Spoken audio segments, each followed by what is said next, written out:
I believe that every person has the ability to attract anything she or he wants, and that by following 4 simple steps, each one of us can reach new levels of awareness.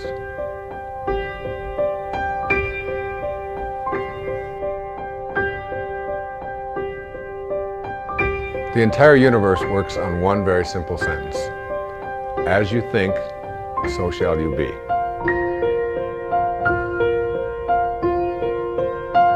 Dr. Wayne Dyer is America's foremost teacher of transformational wisdom. Author, psychotherapist, professor, and lecturer, he holds a doctorate in educational counseling from Wayne State University. Dr. Dyer has written over 10 best-selling books, including Your Erroneous Zones, Real Magic, and Manifest Your Destiny, which have inspired 50 million readers worldwide. Now, Dr. Wayne Dyer presents his basic formula to help you change your life and get what you really, really, really, really want. Ladies and gentlemen, Dr. Wayne Dyer.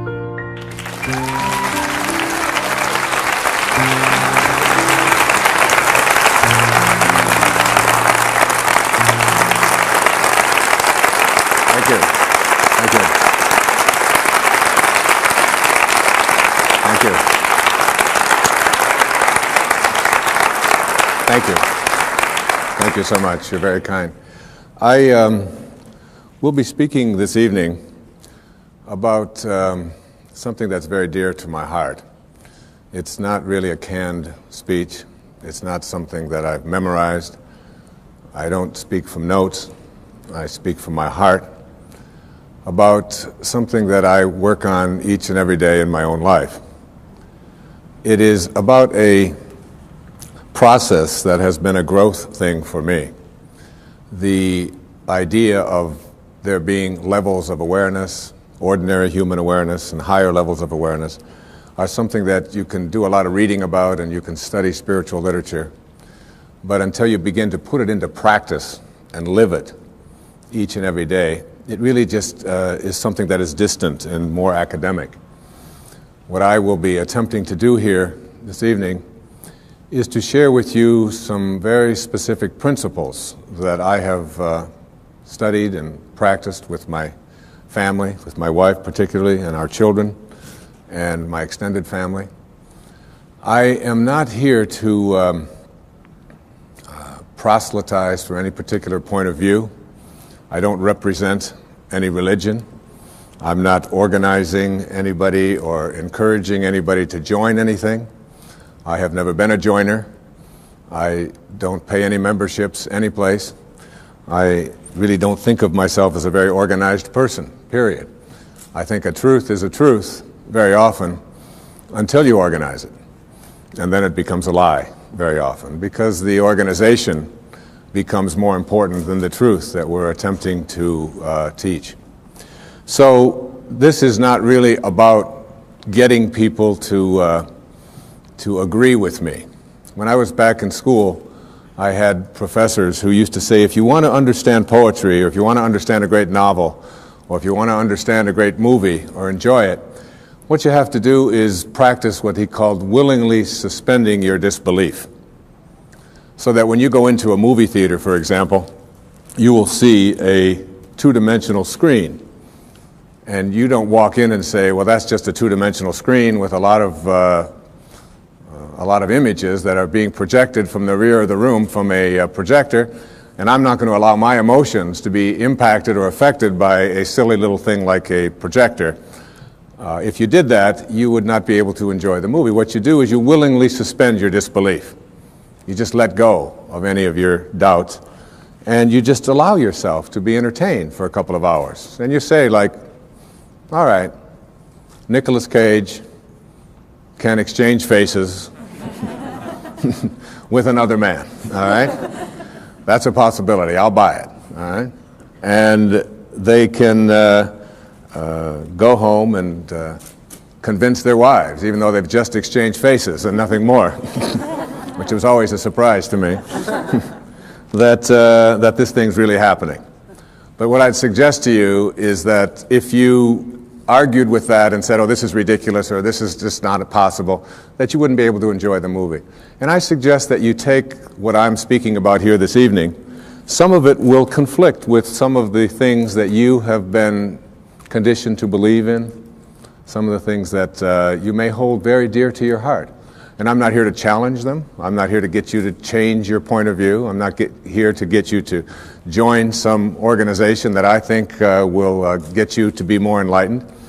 I'm just offering you what comes from my heart, principles that are involved in being able to reach higher and higher and higher levels of awareness, so that things like miracles and being able to attract into your life what has been missing up until now, the ability to heal yourself of perhaps diseases or processes of difficulty that you've never been able to handle before, the capacity to be able to create the kind of relationship that you would like to have, the ability to even get a job that perhaps you haven't been able to get, or to raise your level of prosperity, whatever it might be, to sell your home if you've been having difficulty doing that.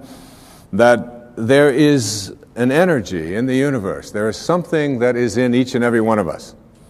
And it's also in the universe. And you are connected to it in a way that is often perceived to be aloof from us, because it's invisible, because it's in the world of what we call spirit, the world that is not material. And I would like to suggest that you suspend your disbelief, allow yourself to know that you're not a human being here having a spiritual experience, but that it's the other way around, that you're a spiritual being having a human experience. And the quality of your human experience is really much more dependent upon how you use this invisible intelligence and how you connect to this energy. And once you have an awareness that you can never be separate from it, that you and it, and whatever you call it, it doesn't matter. It doesn't matter if you call it God, if you call it divine presence, if you call it soul, if you call it spirit, if you call it consciousness, if you call it Christ consciousness, you can call it Buddha consciousness, you can call it Louise, you can call it Edna, you can call it Ralph. Alan Watts once said that you can't get wet from the word water. It isn't the word that allows you to experience water. And whatever it is that you call it is something that is distinct from what it is.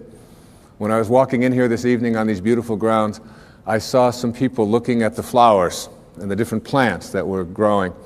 And as they were looking at them, there was one person who was obviously an expert, a botanist of some kind, and he was trying to explain to each one of the people what the name was, the technical name for each one of the flowers. And I was watching that and thinking, it doesn't matter what you call it. Can't you enjoy it? Look at that thing. It's orange, and it just came out of nowhere. There's something very profound about enjoying it and being there with it, rather than being obsessed with labeling it. There was a very famous Danish theologian. His name was Søren Kierkegaard. He once said that once you label me, you negate me. Once you place a label on me and put me into a compartment or a category of some kind, I must then become what it is that you have labeled me to be. So that we want to be able to live our lives and to practice principles of higher awareness without being so consumed with what I call ordinary human awareness. And ordinary human awareness is just the recognition or the belief system that I am a human being. Maybe I'm having a spiritual experience, I'm not quite sure. But higher human awareness, what is sometimes in the East called Siddhi awareness. In the West, it's been called higher consciousness or Christ consciousness. There's many names for it. But when you get beyond just knowing yourself as this body and this personality and this thing that you inhabit, and begin to realize that who you are is that which was never born and can never die, when you recognize your eternal self. And that's what this program is really about. It's really about recognizing the power, the energy, the capacity to be able to do what it says in some of the most holy books that you've ever read, that even the least among you can do all that I have done, and even greater things. And that's not just empty words from Holy Scriptures. That's a very powerful lesson that each and every one of us can practice and live every day. What I'd like to suggest to you, and what this program is really about, is that there are higher levels of awareness that are available to us. A level of awareness that allows us to do things like, and it may sound a bit strange, but to manage the coincidences of our lives. To be able to place our attention on what it is that we would like to create for ourselves in our lives. To literally have the power to know that if I think about it, and I keep it there, and I keep that picture firm within me, that there is an energy, a source, a capacity within me that is in the universe, and that is also in me. And that I can use this energy, that I can manage it. There are many ways to get the things that we want for ourselves in our lives. But basically, it all begins with how we choose to think. As you think, so shall you be. 7 little words that I think are perhaps the most important things that we can learn and master in our lives.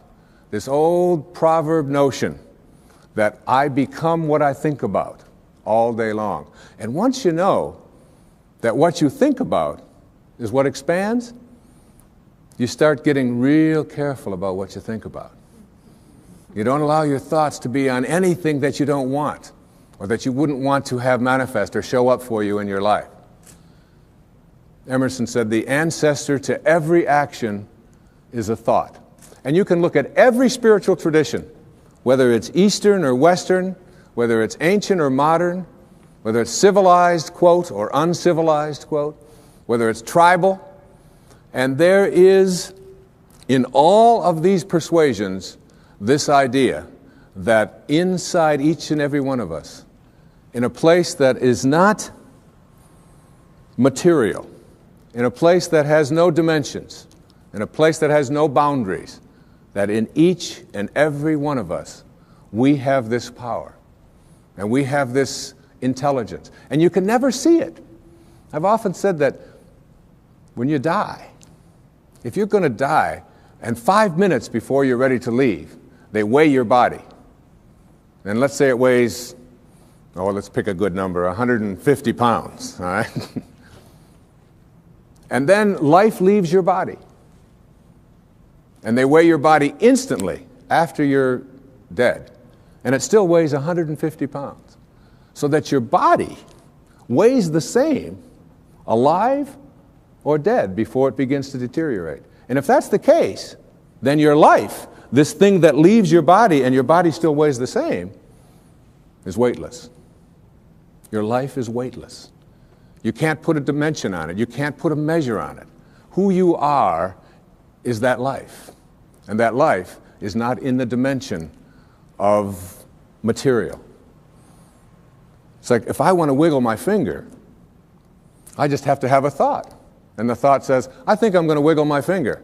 And then I do this, and you say, well, that's really no big deal. But it really is a big deal.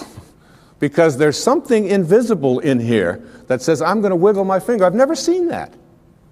I've never been able to, you can put that under an x-ray, you can try to measure that and find out what it is in there that allows you to say, I'm going to wiggle my finger, and you can never find it. It's not in this world, if you will.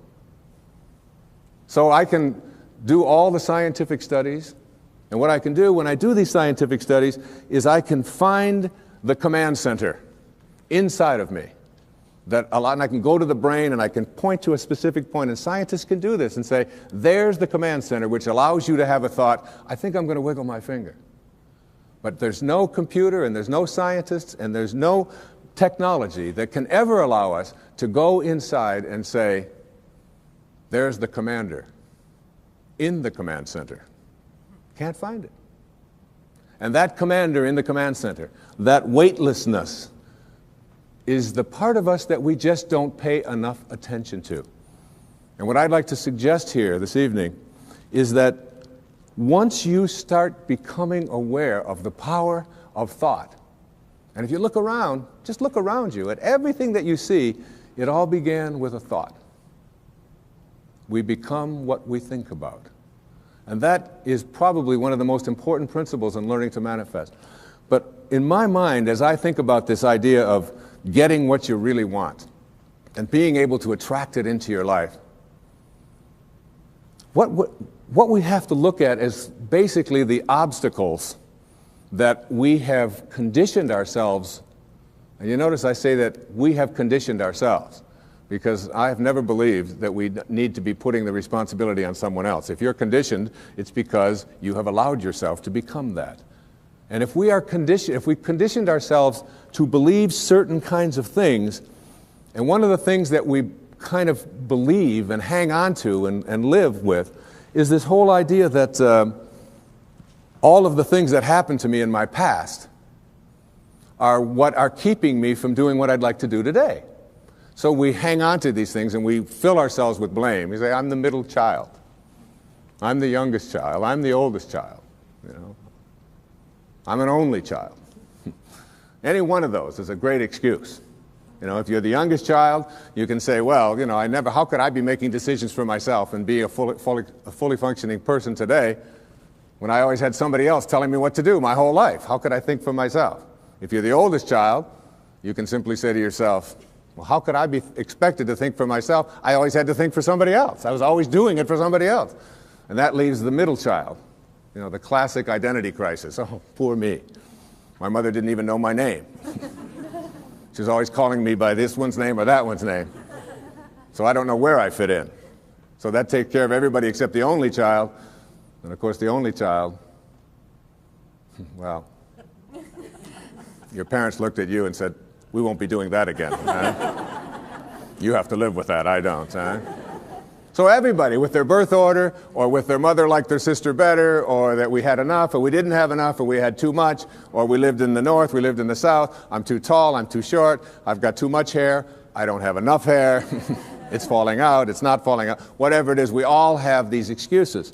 And I call all of these things that we hang on to and use to keep ourselves from reaching these higher places in our lives, the wake. I call it the wake.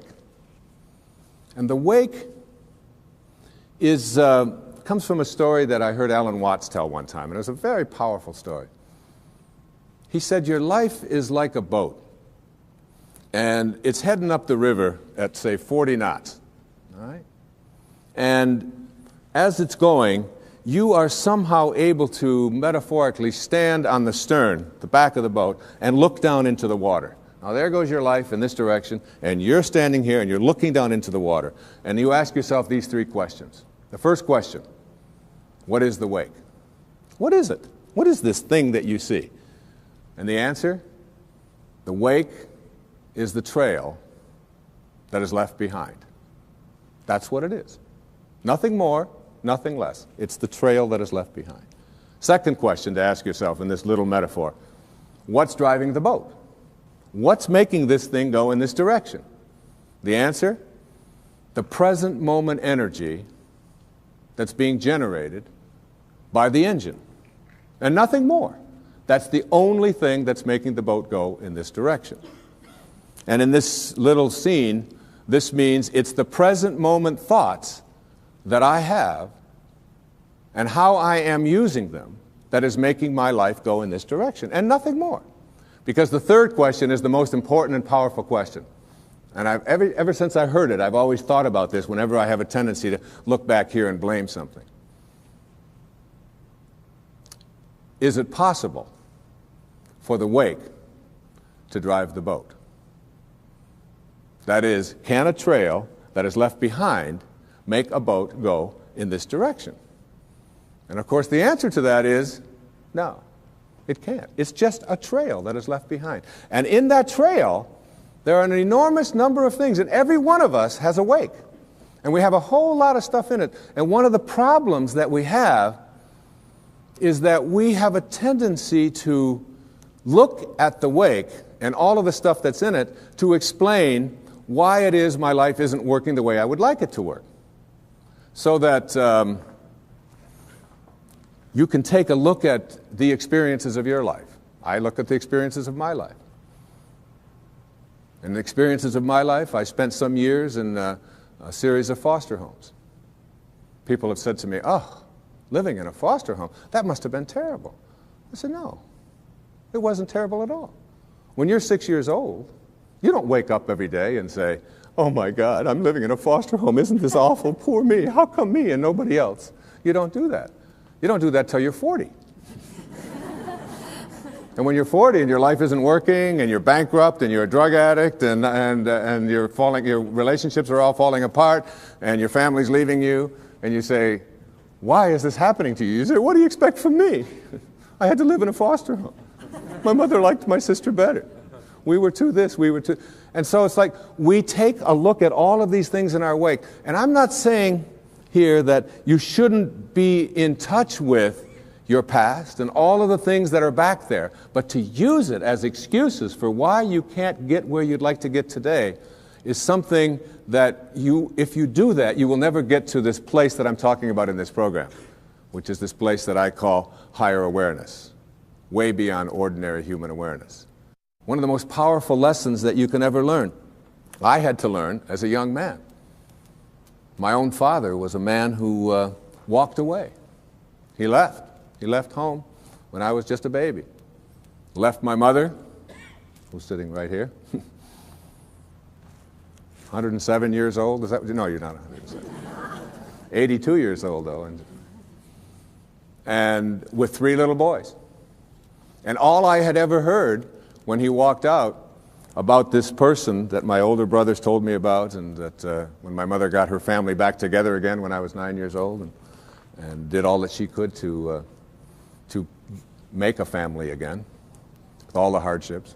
This was a man who never made a phone call, who never sent a penny, who spent some time in prison,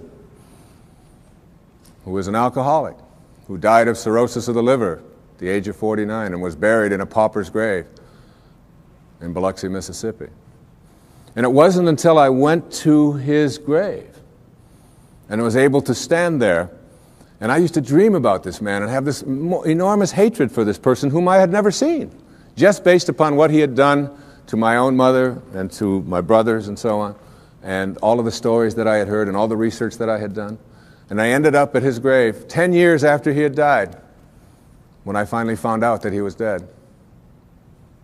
It was on the 27th of August. It was 1974. And what I did transformed my life. What I did is I believe I was sent there by God, or whatever you want to call that divine spirit, that divine presence. And my life at that time wasn't working. I was overweight. My relationships weren't working. My writing wasn't working. There were a lot of things that weren't going well for me in my life at that time. Not badly, but they weren't going at the level that I knew I was capable of getting to, because I was filled with this hatred, this anger, this bitterness. And so what I did is I stood there on his grave, on this little marker in the ground, and I said, from now on, I send you love. I forgive you. Mark Twain said that forgiveness is the fragrance that the violet sheds on the heel that has crushed it. And once I let go of that anger and that hatred and all of my attachment to the bonding that I had done with these wounds, and let go of that and cleared that out of my life, my writing began to take place at a much higher level. In fact, I wrote Erroneous Zones in a very, very short time after that. I began to get myself back in shape. I began to eat better. I began exercising, got my weight down. And the people that were supposed to come into my life, like my beautiful wife, who sits here with me this evening, and all of our children, some of whom are here this evening, all of it was allowed to flow when I released that energy of negativity and blame and hatred. They say that you never die from a snake bite. It isn't the bite. And you can't be unbitten. It's in the wake. What kills you is the venom that continues to pour through you long after the bite has taken place. And that's something we have control over and we can change. And I'd like to suggest that what happens is that many of us bond ourselves to these wounds of our past. If I were to cut my hand, just cut it, and watch it, my nature says, close up the wound. And I just have to watch it. And there's no doctor out there, there's no medicine out there that's going to heal that wound. There's a healing stream that I am connected to that will allow that wound to heal. So my nature says, close up the wounds. Don't bond to them, don't hang on to them, close them up. But supposing I say to myself, oh, no, you don't. There's no way I'm going to let you close up. You see, if I can keep you open, and I can go to you and say, look at this. Say, what happened? Well, look at this cut I've got. Oh, you poor thing. Look at that. It seems to be getting worse. It's getting infected. Isn't that terrible? And if you practice this kind of a mentality, when your nature says close up the wound, but you keep it open, before long you lose your hand. And after that, you'll lose your arm. And the whole organism will be destroyed if you don't let your nature take over. And your nature also says, close up the wounds of your past. Close them up. And oftentimes we ignore our nature. I had a great teacher that came into my life through his writing. His name was Nisargadatta Maharaj. Lived in India up until the mid-1980s. And he wrote something called I Am That, which was very powerful and influential in my life. And one of the things that he talked about when he was asked the question, what's the difference between, say, a saint or a highly functioning human being, a spiritual master, a spiritual teacher, and the rest of us, is that they have unconditional love in them and you don't, or we don't? And he said, no. He said, saints have unconditional love in them, and so do you. He said, the difference between ordinary human awareness and higher awareness people is that they have nothing else inside of them. That's all they have. And it's almost like we have to learn how to get that in ourselves. To be able to, well, I always like to use a metaphor of an orange. I love the orange. Perhaps living in Florida is why, but an orange is a simple metaphor. You take this orange and you squeeze it as hard as you can squeeze it, and you ask yourself, what will come out? And what comes out when you squeeze an orange? Orange juice. Never, no matter how many times you squeeze it, will apple juice come out. There's no mistakes. You'll never get grapefruit juice out of this thing, ever.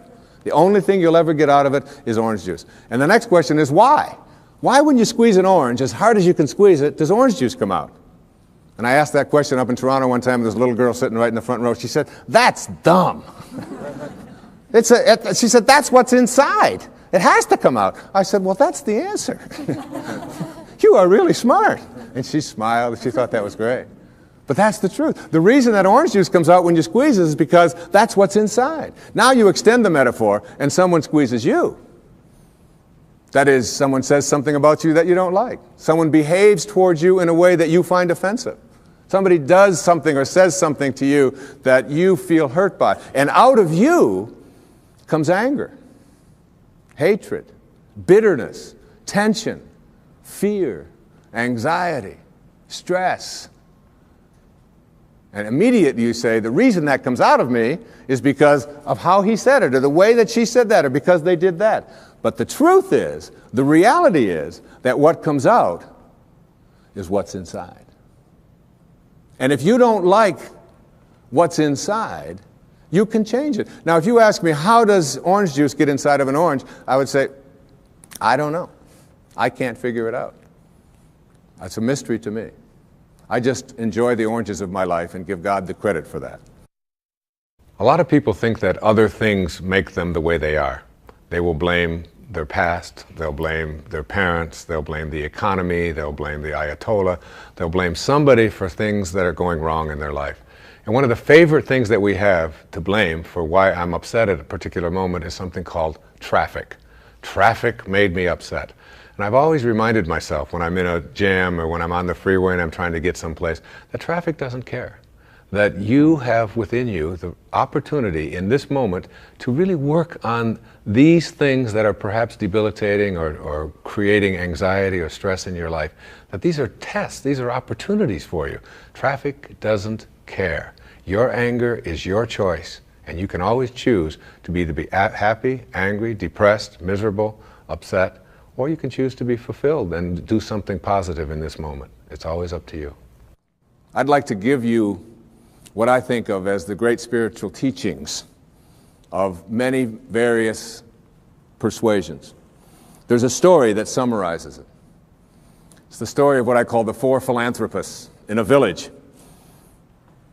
The conquerors had come through, and they had taken all of the men, or many of the men who were warriors at the time, and they had placed them into this prisoner of war camp right in the village.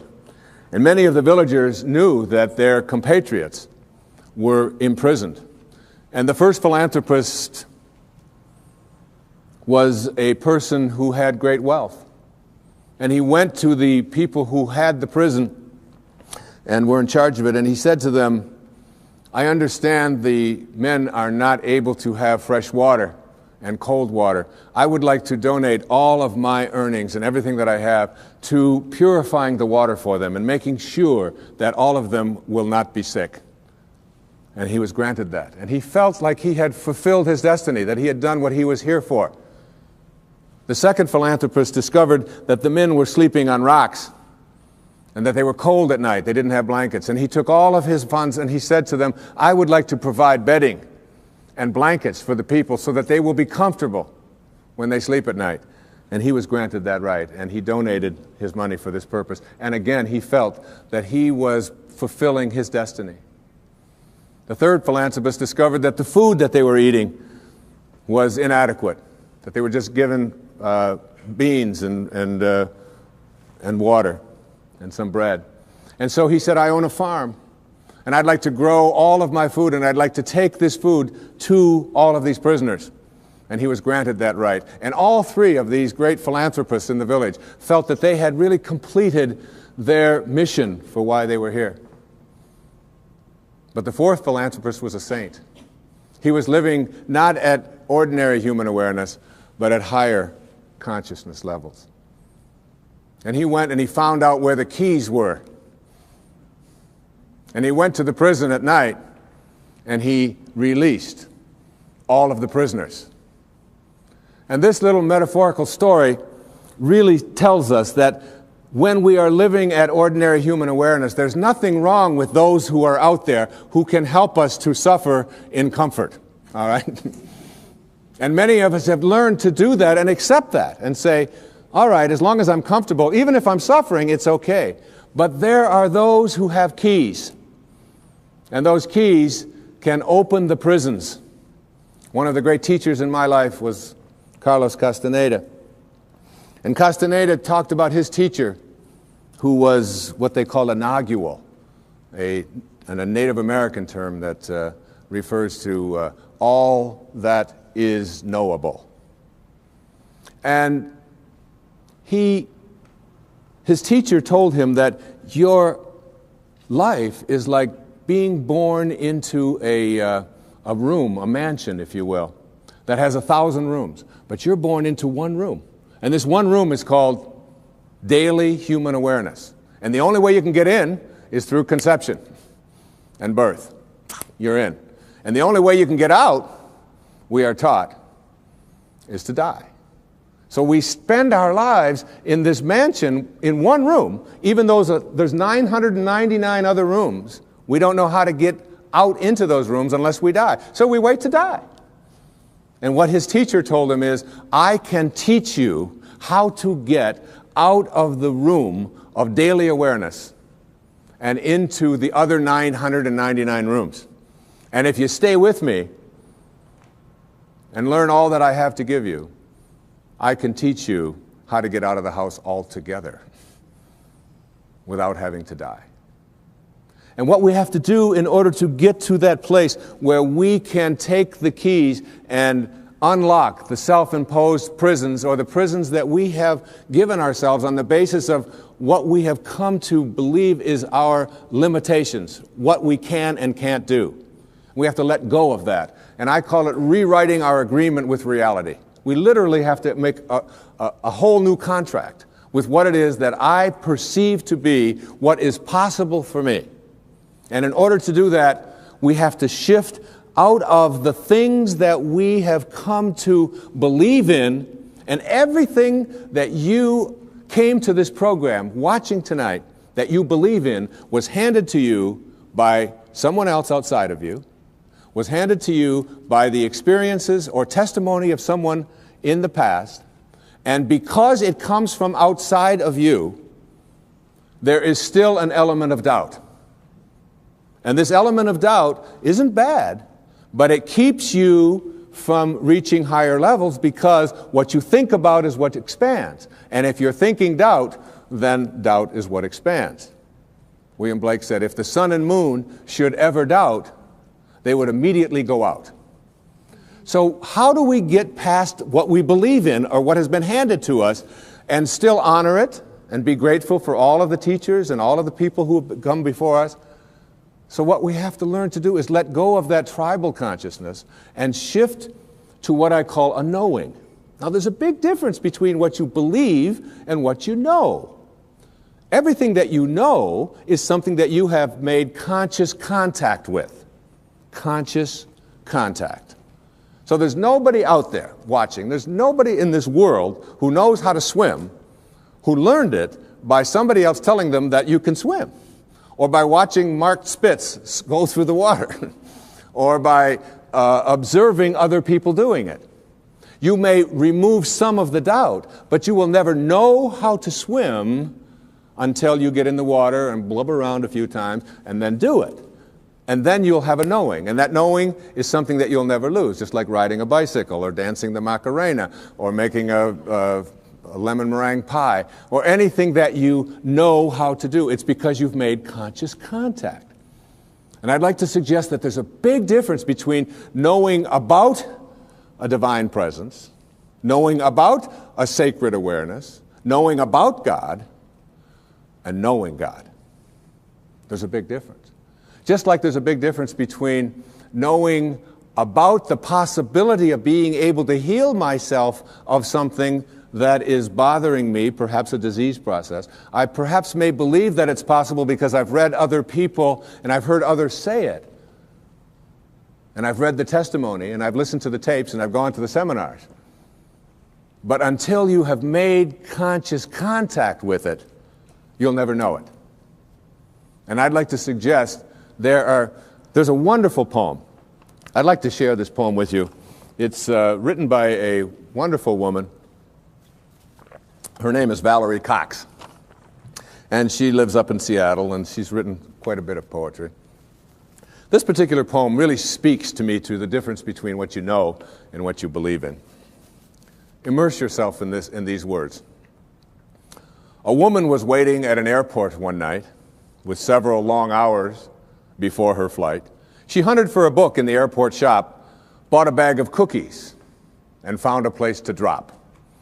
She was engrossed in her book, but happened to see that the man beside her, as bold as could be, grabbed a cookie or two from the bag between, which she tried to ignore to avoid a scene. She munched cookies and watched the clock as this gutsy cookie thief diminished her stock. She was getting more irritated as the minutes ticked by, thinking, if I wasn't so nice, I'd blacken his eye. With each cookie she took, he took one too. And when only one was left, she wondered what he'd do. With a smile on his face and a nervous laugh, he took the last cookie and broke it in half.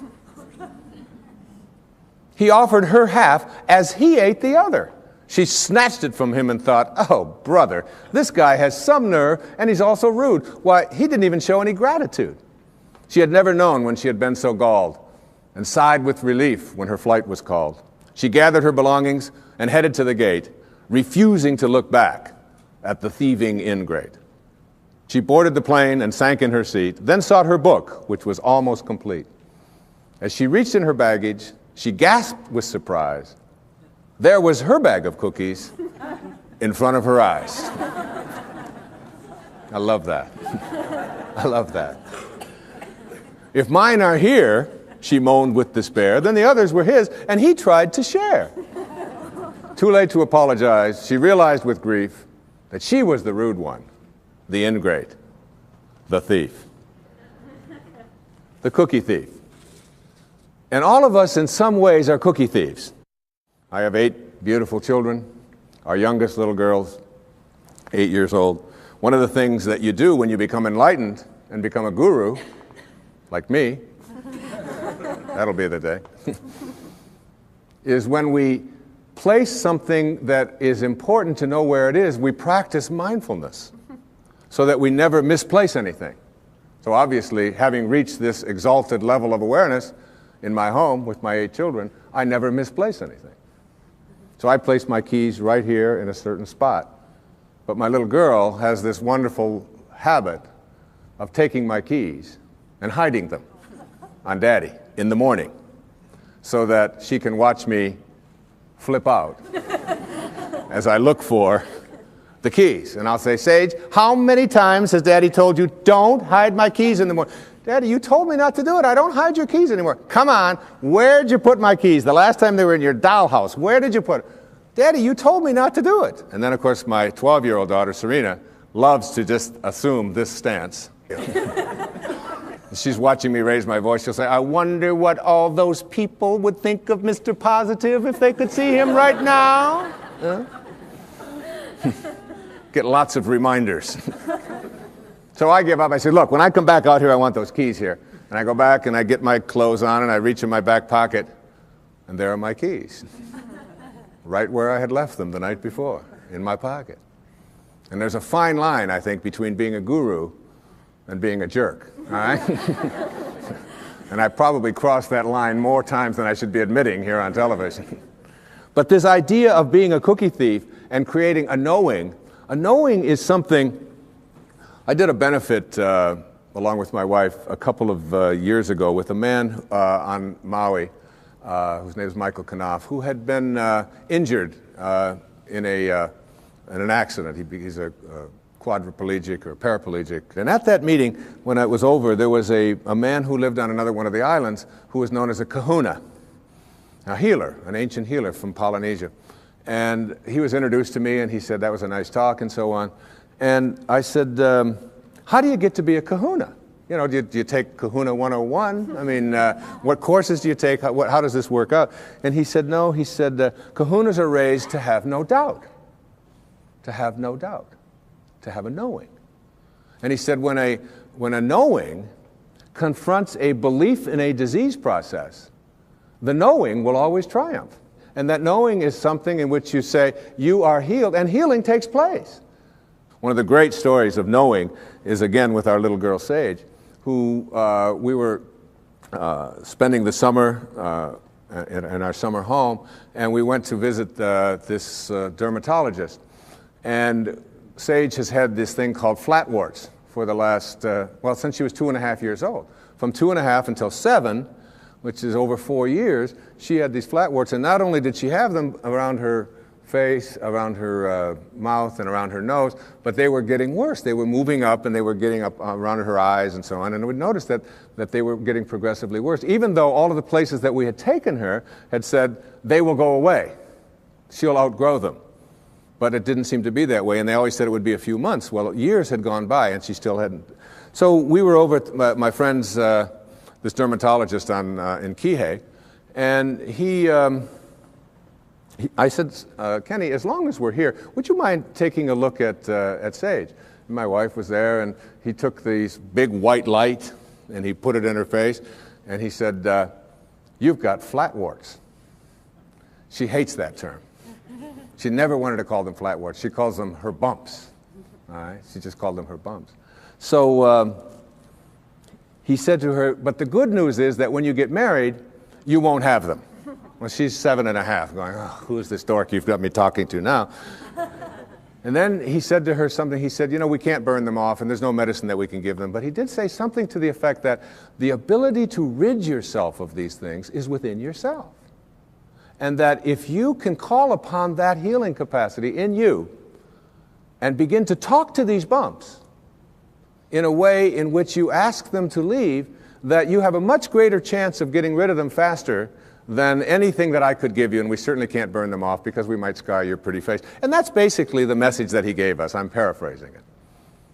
So we went back that night to where we were staying, and there was a whole bunch of kids there, as there always are when we're staying, and all of their friends were there. And we walked into the bedroom, and it was late at night, and over in the corner, on her air mattress, was Sage. And she had the blankets pulled up over her head, and she had a flashlight underneath the blankets. And I went over and I lifted up the blanket. I said, honey, is everything all right? She said, shh, I'm talking to my bumps. And I left the room and I came into my wife in the other bedroom. And I said, honey, you're not going to believe this, but Sage is in there talking to her bumps. Isn't that great? The next night we did the same thing. That was the second night. The third night, the same thing. Now that was on Friday. This happened on Monday. On Friday, as God is my witness, on television, every single one of those bumps was gone and has never reappeared since. A knowing. You see, there is a stream of healing that is something that we can plug into. It's very much like electricity. People say, well, in ancient Greece, there was no electricity. There was electricity. We just didn't plug into it. That's all. And there's a stream of healing. And when we go into that stream of healing with a knowing, we go to a higher level within ourselves. And we don't allow any doubt in. Basically, in every single one of us, every human being out there, there are two of us. There's two people. The first person in each person is called the ego, or I call it the ego. E-G-O. Earth guide only. All right? This is the part of us that says who I am is separate from you, separate from God, separate from my environment, and therefore I'm in competition with, and my value is based upon how much I get, how much my stuff is worth, how much better looking I might be, or how much more attractive I might be, how much more money I might have, the value of my possessions, and so on. What is mine? So it's not mystical awareness which says I am connected. It is that individual lower level of awareness which says my ego. This is mine. Also in each and every one of us there's another person. And this other person is called what I call the sacred self, or the higher self. And this sacred or higher self really doesn't care how much you get. It doesn't care who you're better than. It doesn't care how much stuff you have. It's not interested in any of that. The problem is that we very seldom listen to it. We pay very little attention to it. This higher or sacred part of us wants only one thing. It wants us to be at peace. At peace. Whatever choice you make in every interaction you have, make the choice to be at peace, your sacred or higher self says. Whereas your ego says, oh, no. It's much more important to be right. And so we find people in relationships struggling a lot.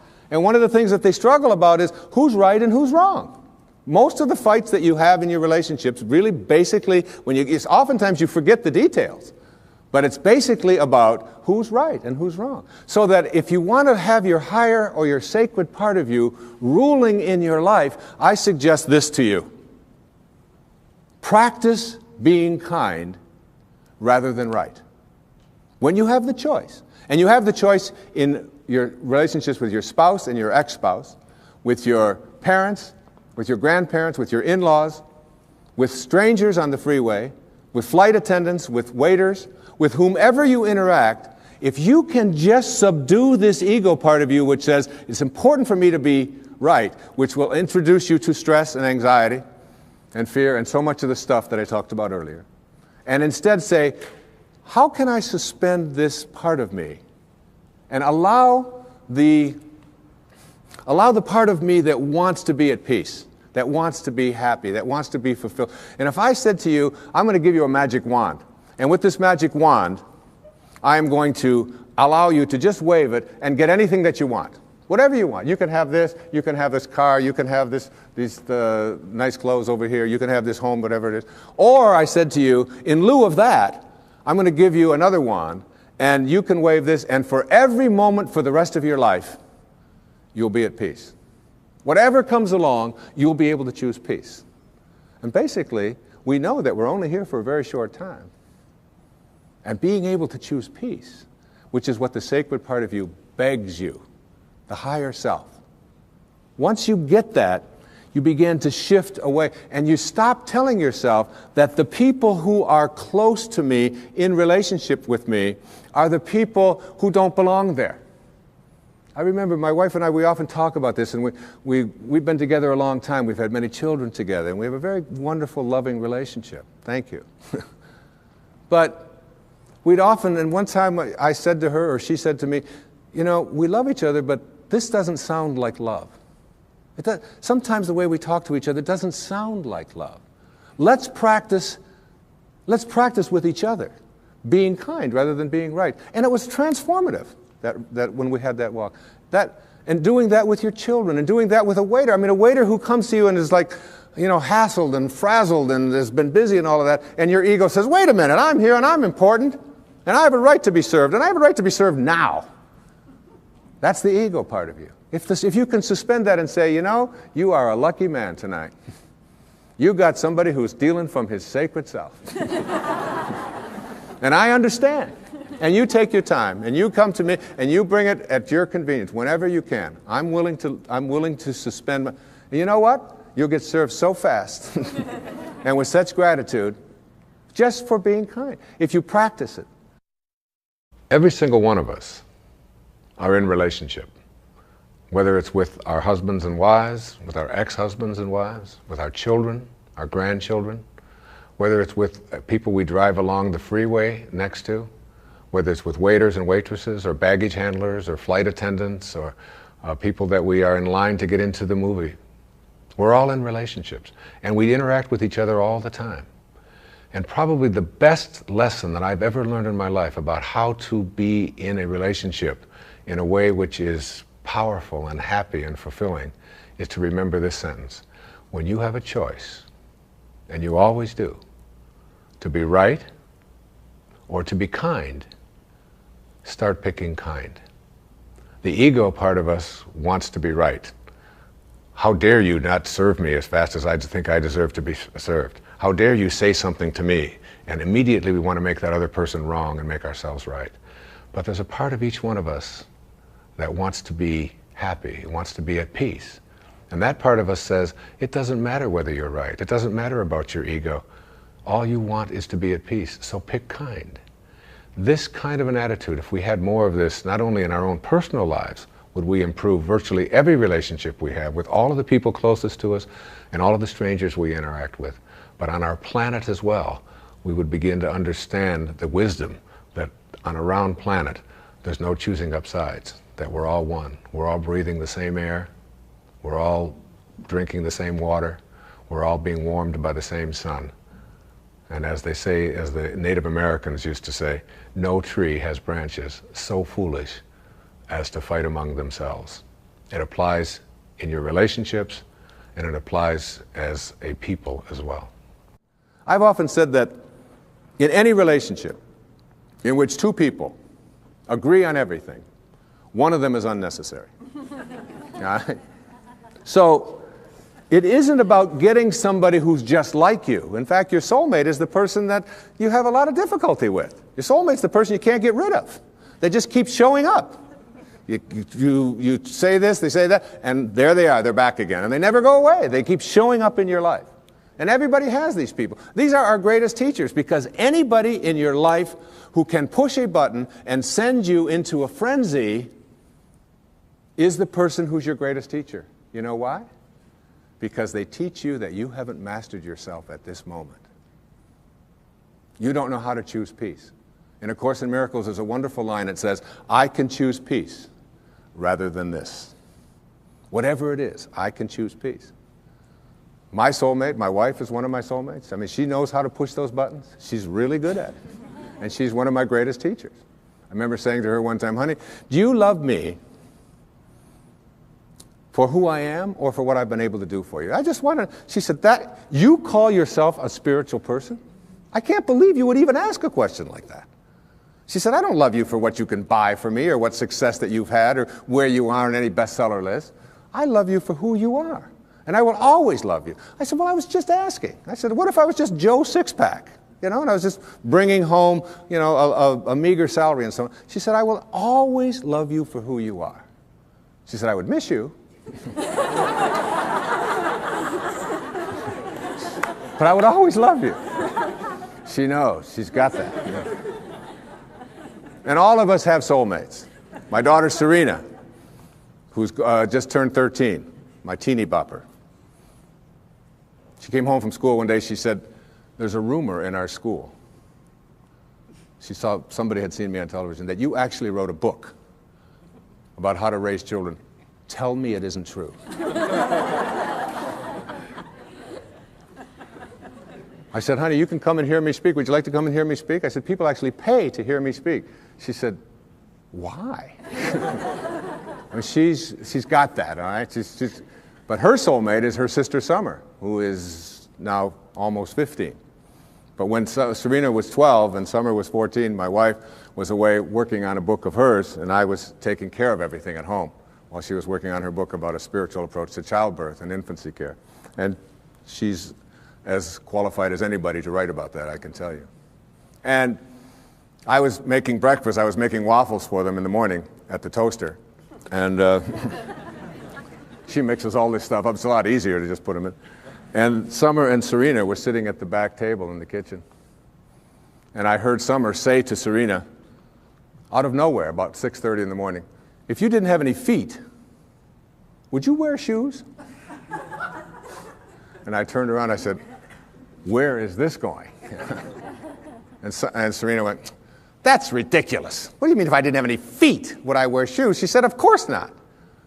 And Summer said to her, then why are you wearing that bra? Everybody's got a soulmate. Stormed out of the room, and it was all. But it isn't the people who agree with us, it isn't the people who tell us the right thing, it isn't the people who always find us, just perfectly smelling good and so on. There is an element of understanding that everybody who shows up in our life has something to teach us. Many people have said to me that they have observed in my writing and in my teaching over the years that I have changed. I've evolved, if you will. That when I first wrote Erroneous Zones and Pulling Your Own Strings and books like this, that I was really talking about something much different than I'm talking about today, which is spirituality, higher awareness, higher consciousness, and it's true. Because one of the great teachers, again, in my life was Carl Jung. And in Modern Man in Search of a Soul, he said that there are archetypes, there are stages that we go through when we reach adulthood.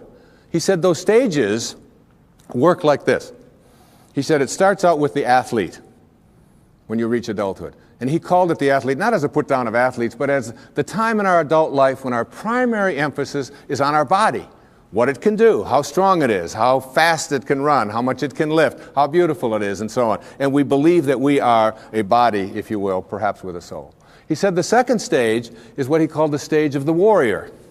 And this is the time in our adult life when we take ourselves out of our physical self, if you will, and we take this body out into the world, and we do what warriors do, which we attempt to conquer, we attempt to defeat, we attempt to get as much as we can. It's the age of the ego. It's the time when we're saying, what are my quotas? What's in it for me? What can I get? And we go through that stage. And I believe that I was writing earlier in my life to teach people how to be better athletes and better warriors, because that's where I was in my life in those days. And the shift has taken place for me as well. Jung said that the third archetype is what he called the archetype of the statesman or the stateswoman. And this is when we finally get to a place in our adult life when we stop saying, what's in it for me? How much can I get? How much can I accumulate? And we begin to ask the question, how may I serve? What are your quotas? And serving others becomes much more important than our own egos, until ultimately we reach what he called the stage of the spirit, the archetype of the spirit, when we finally begin to recognize that this is not our home. What it means in the holy books when it says, you are in this world, but you are not of this world. And these four stages represent also where we can look at our own self. How am I doing going through these? To what extent do I find myself consumed with my own quotas? What's in it for me? How much can I get? And ask ourselves that question as we begin to interact and deal with other people. Being able to manifest, being able to attract into our lives what it is that we'd like to attract into our lives boils down to a formula that I'd like to share with you here this evening. And this formula is one that everyone that I know who is able to get things into their life practices this. I call it the 4 reallys. All right? So that what you really, really, really, really want you will get. And these four really each of them stands for something. And if you look at people who are good at, some people call them lucky, some people call them highly spiritual, whatever it might be, but they are good at getting what they want in their lives. And here are the four reallys. The first one says, I wish. So what you really wish for, everything that you'd like to get into your life starts with a wish. It's a thought. I wish I could get that job. I wish I could get that promotion. I wish I could lose weight. I wish I could get rid of that addiction that I have. I wish I could, whatever. It's a wish. So you have to start with a wish. The second really stands for what you desire. What you really wish and desire. And the difference between what you wish for and desire is in what I call asking. Ask and you shall receive. Ask and you shall receive. It's not empty words. Be willing to ask. When I get stuck sometimes writing and I'm just not quite sure where to go or whatever, I just leave the typewriter, I leave the yellow pad that I'm writing on, I walk over to the couch and I get into a meditation and I say, I would like some help in having this become clearer as to how to express it. And it's always there. Sometimes the phone will ring. And my wife will call and she'll say, did you know that this was in the mail? And I'll say, read it to me, and it'll be exactly what I needed. Sometimes it just comes in the thing that I call an intuition or an insight, whatever it might be. The third really stands for what I intend. So now you shift away from what I wish for and ask for, and you frame it in such a way that you intend to create it. I intend to create this, whatever it might be, whether it's a healing, whether it's a losing of weight, whether it's getting rid of an addiction, whether it's creating prosperity. I intend to create it. And if you notice people who are good at manifesting, they don't mince those kinds of words. I will do it. And someone will say, well, what if it doesn't work out? You say, well, then I'll just learn whatever I have to learn from it not working out. But I intend to create this in my life. There's an intention, and the intention is so powerful that you become independent of the good opinion of other people. You're not checking it out with the tribe. You're not checking it out with what everybody else out there said you should do or shouldn't do. You're saying to yourself, I intend to create it. And I often tell people, don't tell anybody else about what you want to manifest. Don't make it a big statement. Instead, keep it to yourself. And they say, why do you want to say that? I say, because the minute that you do, you invoke ego. And in quantum physics, there's a simple line. It says, particles themselves are not responsible for their own creation. Another way of saying that is the way St. Paul said it. That which is seen, he said, hath not come from that which doth appear. That is, the source of everything over here is not over here. It's in this invisibleness. And once you invoke ego, you have to defend it, you have to explain it, you have to get the tribe involved in it, and before long, you've lost the capacity to manifest. It's a spiritual journey. Inspiration, in spirit. When you're inspired, in spirit. The fourth really stands for passion. Passion. That is, I am absolutely passionate about it, and I intend to create it with that love. One of the great books that one of my teachers sent to me from ancient India, written like 3,000 years ago, has a line in it that says, to attempt to manifest what you want without passion is like dressing up a corpse. So you take this corpse, and you put a tuxedo on it, and you dress it all up, and you put all the makeup on it, and you take it out into the world, and you say, now see what you can get for me. But basically, it's dead inside. And if it's dead inside, that is, if it lacks passion, if you lack passion, you're not going to be able to attract it into your life. So what you wish for, ask for, intend to create, and have passion about, you'll get. You'll get it. That's the good news. The bad news is that what you really, really, really, really don't want, you will also get. And this is one of the most difficult things for people to understand. And when you're dealing with the tribe and you're dealing with what is and what everybody else tells you is impossible, and somebody might be watching this and say, well, that's just a lot of nonsense. I mean, you can't just put your attention on something, think about it, and have it come true. It involves a whole lot of other stuff like that. You see, Here's how it works. You cannot attract thin from I hate being fat. Because if what you think about is what expands, and what you're thinking about is hating being fat, then hating being fat is what you will continue to manifest. You act upon what you think about. You cannot attract prosperity from an inner consciousness that says, I hate being poor, I despise being poor. Because if you despise being poor, if you're angry about being poor, then being angry about being poor or despising it is what you will continue to act upon, and you'll be able to say, see? Now it gets worse. You cannot manifest what you want if your attention is on what is. If your attention is on what is and the circumstances of your life, that's where your thoughts are, then you will continue to create what is into your life. You've got to figure out a way to get your mental images, your energy, your attention, your higher awareness off of what is and onto what you want. And every time your thoughts are on what is, you shift it to what do I want? And it's even worse than that. You cannot manifest what you want if your attention is on what always has been. This is the way things are. You'll hear people say it to you all the time. These are the circumstances of life. Don't you understand? This is reality. Wake up. These are the way things have always been. There's always been poor people. You're one of them. That's just the way it is. And you watch that person, and being poor continues to manifest into their life. If you keep your attention on what always has been, then what always has been is what you'll continue to manifest. As you think, so shall you be. These aren't empty words, folks. This is reality. And the worst and ugliest of all is this. You cannot manifest what you want into your life, no matter what it is, if your attention is on what they want for you, or what they expect for you, or what they tell you are your limitations or what you can do. Because if your thoughts are on what they want, you cannot put your attention on what you want. What they want will continue to manifest. And you might be in a tribe that always turns left. And all you want to do is make a right turn. And you go to all the tribal elders and you say, look, I just want to make one right turn. And they say, wait a minute. In our tribe, we only turn left.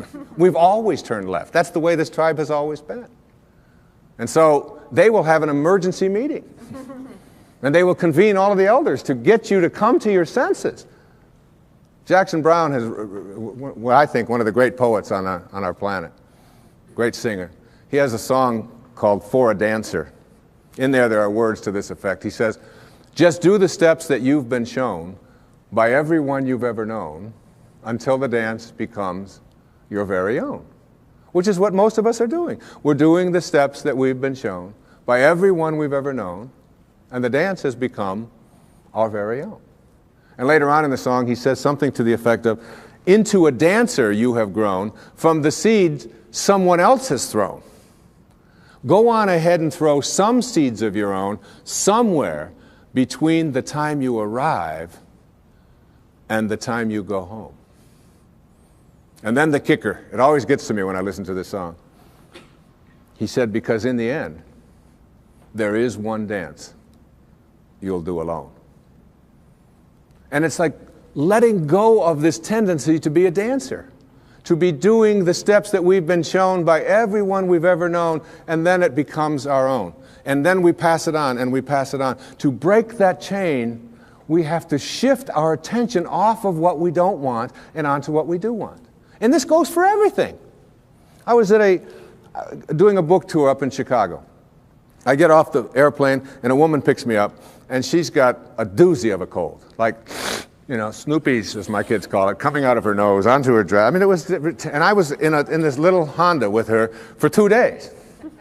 And so I said to her something to the effect, I can't remember what it was, I know she didn't like it, but I said something to the effect of, oh, it's been 20 years since I've had a cold like that.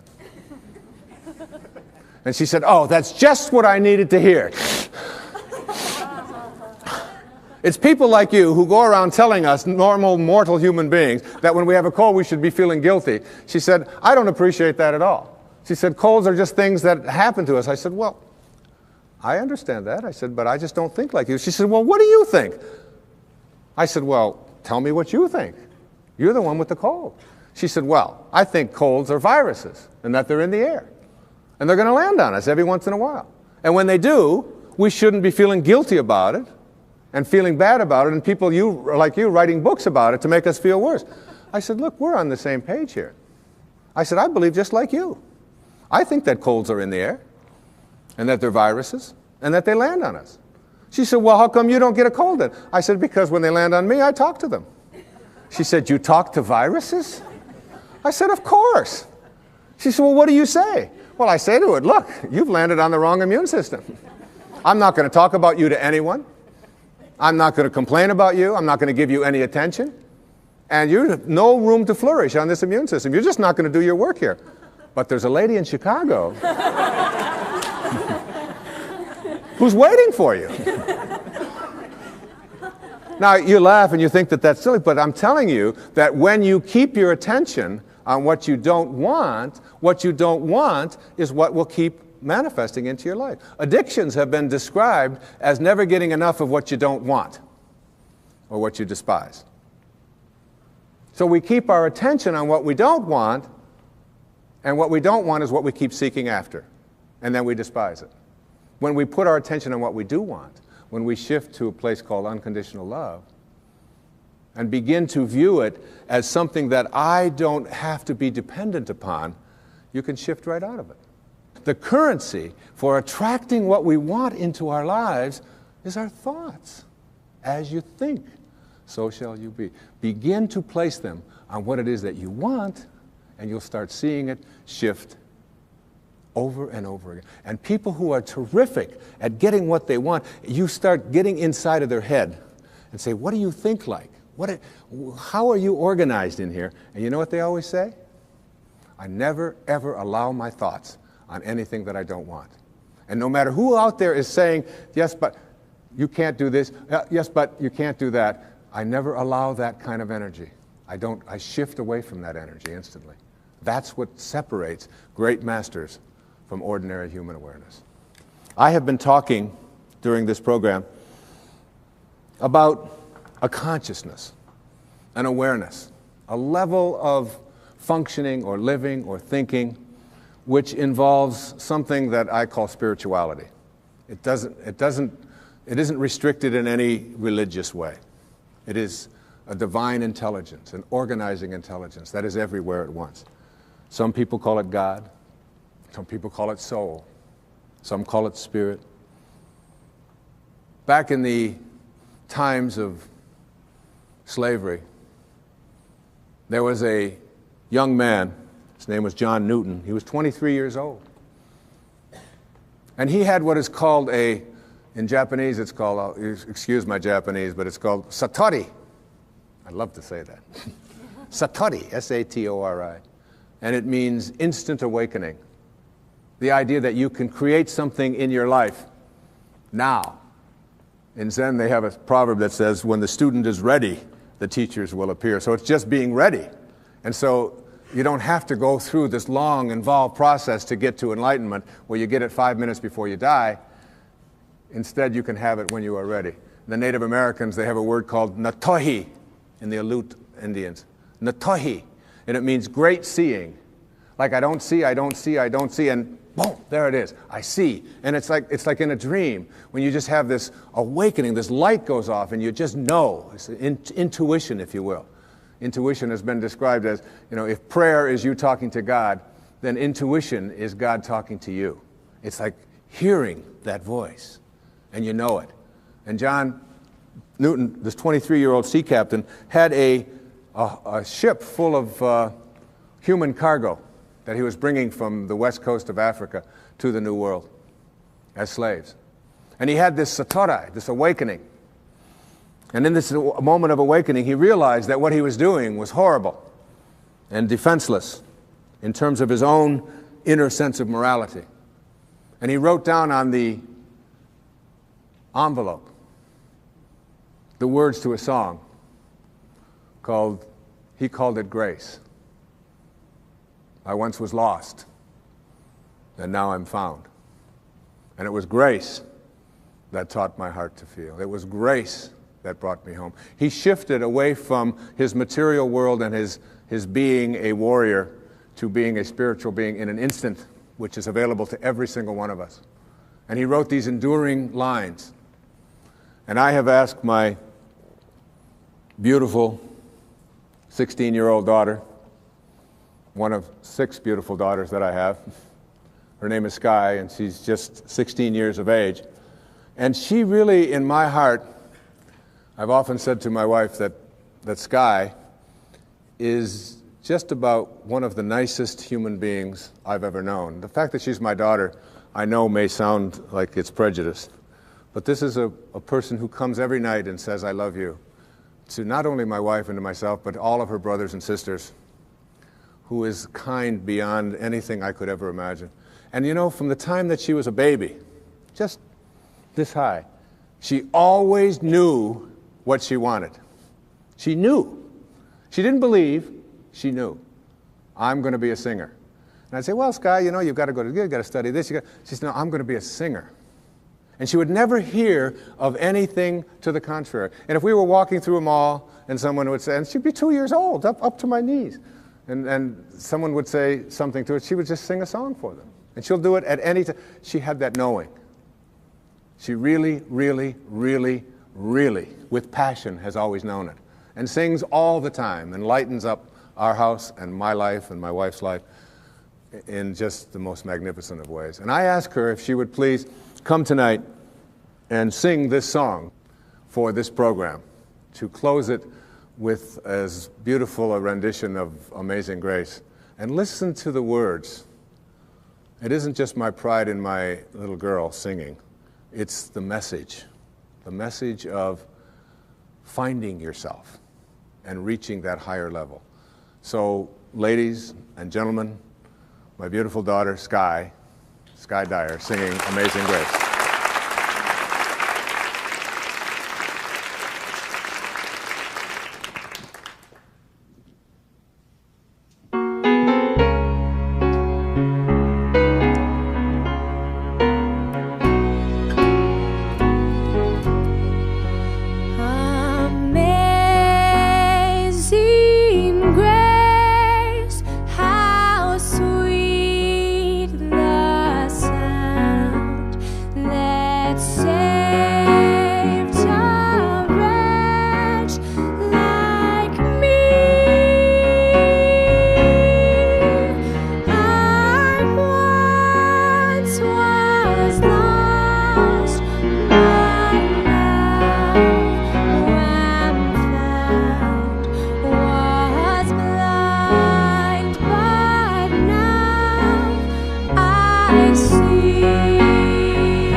Okay. That was beautiful. My wife.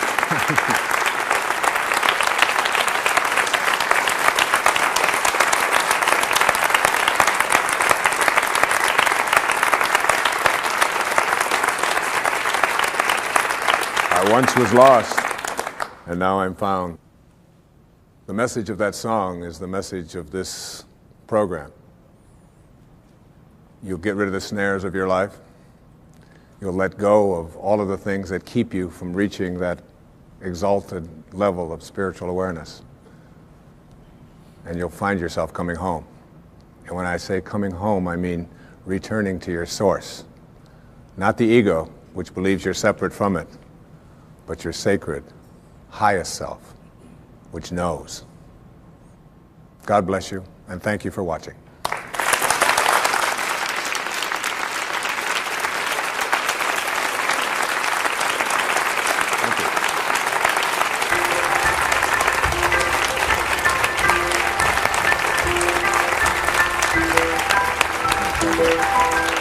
So good. Thank you very much. Thank you.